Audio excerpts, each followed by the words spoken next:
சங்கீத புஸ்தகம் 55ஆம் சங்கீதம். நிகனோத்தில் வாசிக்க தாவீது பாடி ராகத்தலைவனுக்கு ஒப்புவித்த மஸ்கீல் என்னும் சங்கீதம். தேவனே, என் ஜெபத்தை கேட்டருளும், என் விண்ணப்பத்திற்கு மறைந்திராதேயும். எனக்கு செவி கொடுத்து உத்தரவு அருளிச் செய்யும். சத்ருவினுடைய கூக்குரலின் நிமித்தமும் துன்மார்கர் செய்யும் இடுக்கத்தின் நிமித்தமும் என் தியானத்தில் முறையிடுகிறேன்.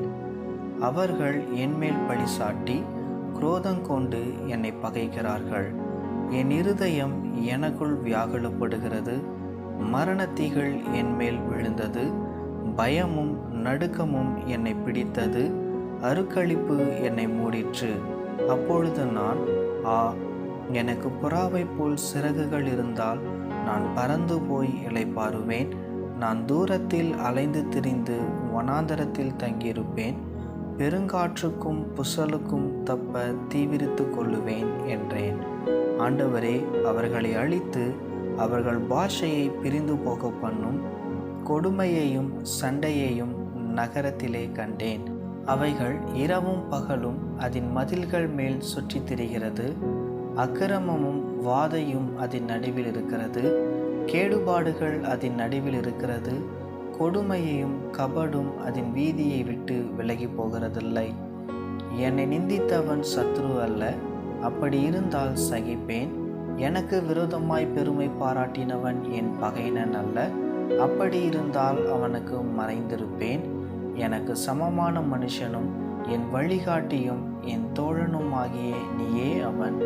நாம் ஒருமித்து இன்பமான ஆலோசனை பண்ணி கூட்டத்தோடே தேவாலயத்துக்கு போனோம். மரணம் அவர்களை தொடர்ந்து பிடிப்பதாக. அவர்கள் உயிரோடே பாதாளத்தில் இறங்குவார்களாக. அவர்கள் வாசஸ்தலங்களிலும் அவர்கள் உள்ளத்திலும் பொல்லாங்கிருக்கிறது. நானோ தேவனை நோக்கி கூப்பிடுவேன். கர்த்தர் என்னை ரட்சிப்பார். அந்தி சந்தி மத்தியான வேளைகளிலும் நான் தியானம் பண்ணி முறையிடுவேன். அவர் என் சத்தத்தை கேட்பார். திரளான கூட்டமாய் கூடி என்னோடு எதிர்த்தார்கள். அவரோ எனக்கு நேரிட்ட போரை நீக்கி என் ஆத்துமாவை சமாதானத்துடன் மீட்டுவிட்டார். ஆதி முதலாய் விற்றிருக்கிற தேவன் கேட்டு அவர்களுக்கு பதிலளிப்பார். அவர்களுக்கு மாறுதல்கள் நேரிடாததினால் அவர்கள் தேவனுக்கு பயப்படாமற் போகிறார்கள். அவன் தன்னோடே சமாதானமாய் இருந்தவர்களுக்கு விரோதமாய் தன் கையை நீட்டி தன் உடன்படிக்கையை மீறி நடந்தான். அவன் வாயின் சொற்கள் வெண்ணெயைப் போல மெதுவானவைகள். அவன் இருதயமோ யுத்தம். அவன் வார்த்தைகள் எண்ணெயிலும் மிருதுவானவைகள், ஆனாலும் அவைகள் உருவின பட்டயங்கள். கர்த்தர் மேல் உன் பாரத்தை வைத்துவிடு, அவர் உன்னை ஆதரிப்பார். நீதிமானை ஒருபோதும் தள்ளாட ஒட்டார். தேவனே, நீர் அவர்களை அழிவின் குழியில் இறங்க பண்ணுவீர்.